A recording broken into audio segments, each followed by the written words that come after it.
అందమైన చర్మ సౌందర్యం మీ సొంతం. Second aqua radiance deep cleansing gel.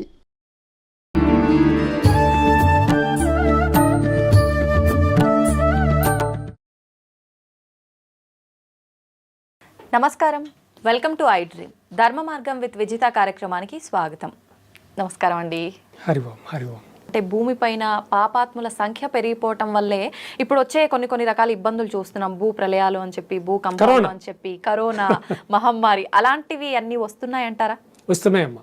ఎందుకంటే ఎప్పుడైతే మానవ సహజమైనటువంటి పాప ప్రవృత్తి బాగా పెరిగిపోతుందో, మానవుల్లో పాపం అంటే భయం లేకుండా అభీతి, పాప అభీతి పెరిగిపోతూ ఉందో అప్పుడు వీళ్ళు ఇష్టం వచ్చినట్టు పాపాలు చేస్తూ ఉంటారు. అప్పుడు ఉదాహరణకి మన పచ్చని చెట్టు చూస్తే కాల్చేసేయడం, అక్కడ ఏదో ఒక ఫ్యాక్టరీ పెట్టేసుకోవడం, ఇట్లా ప్రపంచం మొత్తం మీద అన్ని దేశాల్లోనూ జరుగుతుంది. ఇట్లా తన స్వంత ప్రకృతిని తనే ధ్వంసం చేస్తున్నారు. అంటే ఒక చెట్టు మొదలుని గొడ్డలతో నడుగుతున్నాను అంటే తను గమనించడు, ఆ గొడ్డలు ఎక్కడైతే వేటు పడుతుందో అక్కడే తన ప్రాణవాయువు అన్న విషయం వాడు గమనించాడు. అట్లా తనను తానే సర్వనాశం చేసుకునే స్థితికి ఈ యొక్క మానవుడు వెళ్ళిపోతున్నాడు. అటువంటి స్థితి జరుగుతోంది. చూద్దాం భగవంతుడు. ముగింపు అంటే కలియుగ అంతమేనా? ఇంకా కలియుగ అంతము అంటే ఇప్పుడు చాలా మంది చాలా సంవత్సరాల క్రితం 2012లో పెద్ద హాలీవుడ్ మూవీ కూడా వచ్చింది. 2012లో 2వ నెలలోనో ప్రపంచం అంతమైపోతుంది అది ఇది అని. ఆ తర్వాత కూడా చాలా చాలా వచ్చే కాన్సెప్ట్స్. కానీ ఈ ప్రపంచం ఇంకా అంతం కావాలి అంటే 5000 సంవత్సరాల సమయం ఉందమ్మా. 5000 సంవత్సరాల తర్వాత కానీ ఇది అంతం కాదు. 5000 సంవత్సరాల తర్వాత కూడా కాదు, 5000 సంవత్సరాల తర్వాత ఒక డేట్ నిర్ణయించబడుతుంది భగవంతుడి చేతుల మీదుగా. ఈ లోపు ఎవడు మీ దగ్గరికి వచ్చినా, ఎవడు ప్రపంచం నాశనం అవుతుందని చెప్పినా మీరు నమ్మవద్దు. ఈ సోకాళ్ళ జ్యోతిష్యులు ఏదో ఇప్పుడు ప్రపంచం అంతమవుతుంది, ఎందుకు ఈ వచ్చే ఎలక్షన్స్లో కేసీఆర్ గారే గెలుస్తారని ఎంత దుర్మార్గంగా పోయిన ఎలక్షన్స్లో వీళ్ళందరూ ఎంత దుర్మార్గంగా చెప్పారో మనకు తెలిసిన విషయమే. వీళ్ళు ఏం చేస్తారంటే ప్రజల నాడి కోసం చూస్తారు. ప్రజలు ఏమనుకుంటున్నారు, ఎవరికి ఓటేద్దాం అనుకుంటారు అన్న విషయాన్ని వీళ్ళు విని ఆ విధానంగా వీళ్ళు జ్యోతిష్యం చెప్తారమ్మా. అంతే తప్ప వీళ్ళ సొంతమేమీ కాదు. అంటే నలుగురి అభిప్రాయాలు తీసుకొని మెజారిటీ అందరూ ఎవరు చూసినా కేసీఆర్ అంటున్నారే, వాడే గెలవచ్చని, కేసీఆర్ గెలవబోతున్నాడని చెప్తారు వీళ్ళందరూ. మరి గెలవలేదే మరి. అదంతా ప్రజల నాడి అమ్మ. ఇదంతా ప్రజల నాడిని పట్టుకుని చేసే ఈ టక్కుటమార విద్యలు ఈ జ్యోతిష్యం చెప్పేవాళ్ళు చాలా మంది. అందరూ జ్యోతిష్యులు అంటే అందరూ కోపం వస్తే కనుక చాలా మంది జ్యోతిష్యులు ఇట్లానే చెప్తారు. అంటే కోపం వస్తుందని కాదు, వాస్తవం చెప్పండి. వాస్తవం అదేనమ్మా. వాస్తవం అంటే చాలా మంది దొంగలే. దొంగలే అబద్ధం చెప్తే అబద్ధాల మీద బ్రతుకుతూ ఉంటారు. వాళ్ళ బ్రతికే అబద్ధం. ఏదో చెప్తారు. ఇప్పుడు అప్పుడు మంచి క్లాస్గా తయారయ్యి మంచి విలువైనటువంటి బట్టలు వేసుకొచ్చిన వాళ్ళని అనుకోండి, వీడేదో ధ్యానంలోకి వెళ్ళినట్టు, లేకపోతే జాతకం చూసి అబ్బో మీకు బ్రహ్మాండంగా ఉందమ్మా, మీరు మహా కోటీశ్వరులు, మీ పిల్లలందరూ అమెరికాయో రష్యాయో జపాన్ ఎటో వెళ్ళిపోయి చదువుతారు అది ఇది అంటే ఆవిడ ఇంకా ఆనందం అనిపిస్తుంది సహజంగానే. అట్లా వీళ్ళు వాటిని తీసుకుంటారు. అయితే భవిష్యత్తు గురించి చెప్పగలిగిన వాళ్ళు ఉన్నారమ్మా భారతదేశం. భవిష్యత్తు గురించి చెప్పగలిగిన వాళ్ళు ఉన్నారు. మీకు స్టీవ్ జాబ్స్ అంటే మీకు తెలుసా? పోనీ యాపిల్ విన్నారా? Apple company, Apple phones, Apple cell phones, Apple iPhones, Apple laptops, ఆ కంపెనీ పెట్టిన వ్యక్తి పేరే స్టీవ్ జాబ్స్. అతను మన భారతదేశంలో, హీజ్ అన్ అమెరికన్, మన భారతదేశంలో తనకి 22వ సంవత్సరం వయసు ఉన్నప్పుడు 2 సంవత్సరాలు కాశీలో ఉన్నాడు. 2 years ఉన్నాడు. ఆ తర్వాత అతను అమెరికా వెళ్ళిపోయాడు. ఆ తర్వాత కొద్ది కాలానికి యాపిల్ అనే కంపెనీ పెట్టాడు. స్టీవ్ జాబ్స్ పేరు మంచి స్థాయికి వెళ్ళింది. మంచి తర్వాత తనకు ఒకసారి క్యాన్సర్ వచ్చింది. తర్వాత క్యాన్సర్ తగ్గింది, మళ్ళీ క్యాన్సర్ వచ్చి ఆయన పాపం వెళ్ళిపోయాడు, చనిపోయాడు ఆయన. అయితే అతను ఒక గ్రంథం, మన ఆత్మకథ రాశాడు, ఆటోబయోగ్రఫీ రాసి, మరి మన భారతదేశంలో తన బాగా యువకుడిగా యంగ్గా 22 సంవత్సరాల వయసులో 2 సంవత్సరాలు ఉన్నాడు కదా. మన దేశం గురించి ఒక 4-5 ముక్కలు రాయలా. ఒక్క ముక్కే రాశాడు అంతే. ఒక్క ముక్కే రాశాడు, ఇంకేం రాయలా. I don't know what is that. ఈ భారతీయులు పుట్టుకతోనే మహాజ్ఞానులు అని రాశాడమ్మా. పుట్టుకతోనే మహాజ్ఞానులు భారతీయులు అని రాశాడు అంతే, ఇంకేం రాయలేదు. మళ్ళీ అది చాలు కదమ్మా. అయితే ఆ తర్వాత అతను మన ఇండియా వచ్చాడు. కారులో వస్తున్నప్పుడు ఆ కాశీ పరిసర ప్రాంతం, కాశీ లోపలికి రాలేదు ఇంకా, ఈయనకి అక్కడ స్వామీజీలు అన్నీ అలవాడితే వాళ్ళకి ప్రసాదాలు తిని బతికాడు. అతను ప్రసాదాలు తిని బతికాడు. కనుక ఈ స్వామీజీలన్నా మాలాంటి సన్యాసులను ఆయనకి గౌరవం. అని ఎదురుగా ఒక స్వామీజీ వస్తున్నాడు. నేను వెంటనే కారాపించి గబగబా వెళ్ళి నమస్కారం స్వామీజీ అని, కొంచెం హిందీ కొంచెం వచ్చు, నమస్కారం స్వామీజీ అని, అతను కళ్యాణమస్తు అంటే నీకు శుభం కలుగును గాక అని తను ఆశీర్వదించాడు.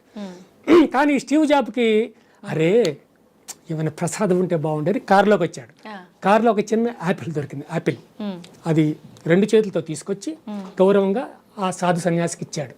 అతను ఆ యాపిల్ తీసుకుని నమస్కారం చేసి కొంచెం కొరికి ప్రసాదంగా ఆయనకి ఇచ్చేశాడు. ఏదైతే ఒక యాపిల్ని కొరికి ప్రసాదంగా స్టీవ్ జాబ్స్కి ఇచ్చాడో అదే యాపిల్ కంపెనీ అమలం అయిపోయింది. ఈ రహస్యం చాలా మందికి తెలియదు. యాపిల్ కంపెనీ అమలంగా పెట్టాడు, బాగానే ఉంది, సగం ఎందుకు కొరకబడిందని అనుమానం, కానీ ఈ విషయం తెలియదు చాలా మందికి. ఒక భారతీయ సన్యాసి కొరికి ప్రసాదంగా తిరిగి ఇవ్వడం వల్ల ఇక ఇదే అప్పుడే అతను ఆలోచన ఉంది, నేను కంపెనీ పెట్టాలి అని. యాపిల్ అనే కంపెనీ పేరుంది కానీ ఎలా పెట్టాలన్నది లేదు, ఆ ఆమ్లం ఎట్లా తయారు చేయాలి. ఇప్పుడు మన భారతీయ సాధువు ఇచ్చినటువంటి ఆలోచన, కొరికి పెట్టవయ్యా, కొరికినట్టుగా పెట్టవయ్యా. ఈ రహస్యం చాలా మందికి తెలియదు. అదమ్మా ఈ యొక్క భారతీయ వ్యవస్థ గురించి, ఈ భారతీయ సనాతన ధర్మం గురించి తెలియక ఎవరో ఏదో ఆశ పెట్టారని పరాయ ధర్మానికి వెళ్ళిపోవడం, ఎవరినో నిజమైన దేవుడని భావించడం. అసలు సత్యవంతమైన దేవుడు ఇక్కడ ఉన్నాడు వదిలిపెట్టేసి ఇంకా ఎవరినో సత్యవంతమైన దేవుడని వెళ్ళిపోవడం, ఈ యొక్క పవిత్రమైనటువంటి సనాతన ధర్మాన్ని వదిలిపెట్టుకోవడం, అంతా అదొక వ్యవస్థగా, అదొక దుర్మార్గంగా అలా జరిగిపోతుంది. అయితే ఇప్పుడు వేదాలు అంటుంటాం, శాస్త్రాలు అంటుంటాం, పురాణాలు అంటుంటాం, ఇవన్నీ సనాతన ధర్మంలోనే ఒక భాగాల, లేదంటే వేదం వేరు సనాతన ధర్మం వేరు? అసలు వేదం అంటే ఏంటండి? సనాతన ధర్మం ఉద్భవించింది వేదంలో నుంచి అమ్మ. వేదంలోంచే సనాతన ధర్మం. ఈ వేదం అనేది భగవంతుడి కన్నా ముందే ఉద్భవించింది కనుకనే సనాతన ధర్మము వేదము తర్వాత ఉద్భవించినవాడు భగవంతుడిని చెప్పాలి మనం. వేదంలో ఒక్క భగవంతుడి గురించే చెప్పడం జరిగింది, అతడే దేవేంద్రుడి గురించి చెప్పారు. వేదాల్లో దేవేంద్రుడు అనే పదము ఎక్కువ సార్లు కనిపిస్తూ ఉంటుంది. సో అది మన ఈ విశ్వం పుట్టక ముందు నుంచే ఉన్నవి అవన్నీ. ఆ యొక్క విధానంలో హైందవ ధర్మం వేరు కాదు, అందులో నుంచే ఉద్భవించింది. ఇప్పుడు మీ తండ్రి గారు వేరు మీరు వేరు అంటే మనం అంగీకరించగలిగి, మా తల్లి తండ్రి నేను ఒకటే అంతే. ఈ యొక్క సనాతన ధర్మము, హైందవ ధర్మము, వేదము, సనాతనము ఇవన్నీ ఒకటే, ఒకే వ్యవస్థ, ఒకే వ్యవస్థ, ఒక దాంట్లో నుంచి ఒకటి ఉద్భవించాయి. ఈ సనాతన ధర్మం ఒక్క విషయం చెప్పాలి అంటే దీనికి మించినది విశ్వంలో మరొకటి లేదు. సనాతనము అంటే అత్యంత పురాతనమైనది, కానీ దీనికన్నా పెద్ద మతాలు 2 ఉన్నాయి ఆల్రెడీ. ఇప్పుడు ఉదాహరణకి క్రైస్తవ మతం తీసుకోండి, ప్రపంచంలో కల్లా పెద్ద మతం, అందులో అనుమానం లేదు. పెద్ద మతం అదే, అంటే ఎక్కువ అంతే, పాపులేషన్ ఎక్కువగా ఉన్నది క్రైస్తవ మతంలో. ఆ తర్వాత పెద్ద మతం ఏది ఉన్నది అంటే ఇస్లామిక్ మతం, అది సుమారు 50 నుంచి 60 దేశాల్లో ఉంది. ఇక ఈ క్రైస్తవ మతం అనేది సుమారు 100-125 దేశాల్లో ఉన్నది. ఈ హైందవ ధర్మం ఎన్ని దేశాల్లో ఉంది? ఇప్పుడైతే 3-4 దేశాల్లో కన్నా ఎక్కువ కనిపించడం లేదు. కానీ ఇప్పుడు ఆఫ్రికా ఖండంలో చాలా ఉత్తమమైన స్థితిలో ఇప్పుడు ఈ హైందవ ధర్మం వెళ్తుంది. ఆఫ్రికా ఖండంలో కానివ్వండి, అమెరికాలో కానివ్వండి, రష్యాలో కానివ్వండి, ఇప్పుడు చాలా మంచి స్థితిలో ధర్మం వెళుతుంది. కొంతమంది యూట్యూబర్లు కానివ్వండి, మేము హైందవ ధర్మానికి మేము చాలా గొప్ప చేస్తున్నామని కానివ్వండి, కొంతమంది ఇష్టం వచ్చే తిట్టడం మొదలు పెడుతున్నారు యూట్యూబ్లో. అంటే ఆ ధర్మం అట్లాగా, ఈ ధర్మం ఇట్లాగా అని. అలా తిట్టవలసిన పని లేదమ్మా. పరాయ ధర్మాన్ని మనం తిట్టకూడదు, తిట్టవలసిన అవసరం లేదు. వాళ్ళ ధర్మంలో వాళ్ళు వెళ్తున్నారు. నీది సనాతన ధర్మం అయినప్పుడు నీ సనాతన ధర్మం గురించి గొప్ప చెప్పుకో, అంతే తప్ప ఎదుటి ఎందుకు తిట్టాలి? ఇప్పుడు అమెరికాలో మన హైందవ ధర్మం గురించి మాట్లాడుతూ ఎదురు ధర్మాన్ని తిరిగి తిట్టేవాళ్ళు అక్కడ ఎవరు లేరు. మరి హైందవ ధర్మం ఎందుకు పైకి వస్తుంది? రష్యాలో కూడా హైందవ ధర్మం గురించి గొప్ప చెప్పేవాళ్ళు ఉన్నారు తప్ప ఎదురు ధర్మం గురించి క్రిస్టియానిటీ బాగా శక్తివంతమైంది. రష్యాలో చాలా శక్తివంతమైంది క్రిస్టియన్ ధర్మం. మరి క్రిస్టియన్ ధర్మాన్ని తిట్టేవాడు అక్కడ లేడు, మరి ఎందుకు హైందవ ధర్మం పైకి వస్తుంది? ఈ ఆఫ్రికా దేశాలు మొత్తం క్రిస్టియానిటీ దేశాలే, మరి ఘనా లాంటి దేశాల్లో ఇప్పుడు హైందవ ధర్మం ఎక్కువగా వస్తుంది. అక్కడ హైందవ ధర్మాన్ని పొగిడేవాళ్లే తప్ప ఎదుటి మతాన్ని తిట్టేవాడు లేడే, మరి ఎందుకు పైకి వస్తుంది హైందవ ధర్మం? కానీ నువ్వు హైందవ ధర్మాన్ని ఎదుటి ధర్మాలు ఇక్కడ తిడుతున్నావు, మరి అవే ఎక్కువ పైకి వస్తున్నాయి. నీ ధర్మం ఎందుకు తగ్గుతుంది ఇక్కడ? అంటే నీవు చేసేదంతా కేవలం పబ్లిసిటీ కోసం అన్నమాట. ఆ పబ్లిసిటీ కోసం అన్నది పక్కన పెట్టేస్తే నీవు నీ స్వధర్మం ఎంత గొప్పదో, నీ సనాతన ధర్మం ఎంత పవిత్రమైనదో నువ్వు ఎంతకాలం చెప్పుకుంటావో అంతకాలము నీ ధర్మం ఉద్ధరింపుగానే ఉంటుంది. నీ ధర్మం ఎప్పుడు పడిపోదు, అది శాశ్వతమైనది. ఎప్పటికైనా ఈ ప్రపంచానికి ఆవశ్యకమైనది హైందవ ధర్మమే, హైందవ సనాతన ధర్మమే. నిజంగా మన సనాతన ధర్మం చాలా గొప్పది, వేదాలు చాలా గొప్పవి. అంటే సనాతన ధర్మం కన్నా ముందు నుంచి ఉన్నాయే వేదాలు, వేదాల నుంచే సనాతన ధర్మం వచ్చింది. ఓకే, నిజంగా ఈ విషయం చాలా మందికి. ఇంకొక విషయం, వేదాల గురించి మీరు అన్నారు కనుక, అవును, వేదాలలో ఒక చిన్న విషయం దగ్గర నుంచి అతి ఉత్తమమైన విషయం కూడా చెప్పబడింది. ఉదాహరణకి మీరు పళ్ళు ఎలా తోముకోవాలి, ఏ వైపు ముఖం పెట్టి తోమాలన్నది కూడా వేదంలో ఉంది. అవన్నీ అలాగే ఆ గోవుకి పాలు ఎలా పిండాలి, గోవు ముఖాన్ని ఏ వైపు పెట్టి పాలు పిండాలన్న చిన్న విషయం గురించి కూడా వేదంలో ఉంది. అంటే మన నిత్య జీవితంలో ఏ రకంగా ఉండాలి, లేచిన దగ్గర నుంచి పడుకునే వరకు ప్రతి క్లియర్ గా, వేదం వల్ల it's clear, okay, it's clear in Vedas. చాలా క్లియర్ గా ఉంది వేదం. గురువు నువ్వు ఎలా గౌరవించాలి, నీ తల్లిదండ్రులు ఎట్లా గౌరవించాలి, భగవంతుడికి ఎట్లా గౌరవం చేయాలి, అవన్నీ చాలా క్లియర్ గా ఉందమ్మా. మనం ఎవరి దగ్గర నుంచో నేర్చుకోవాల్సిన అవసరం లేదు, మన వేదంలోనే ఉంది. అయితే అవన్నీ ఆ వేదాలను అందరూ చదివే అవకాశం ఉండదు. కనుకనే భగవానుడు ఈ యొక్క భగవద్గీతను ప్రపంచానికి ఇచ్చేసాడు. ఓ, గీత చదివితే మనకు వేదాలు చదివినట్లే.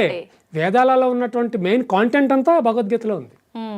భగవద్గీతను మనం ఫాలో అయితే వేదాన్ని ఫాలో అయినట్లే. Okay okay.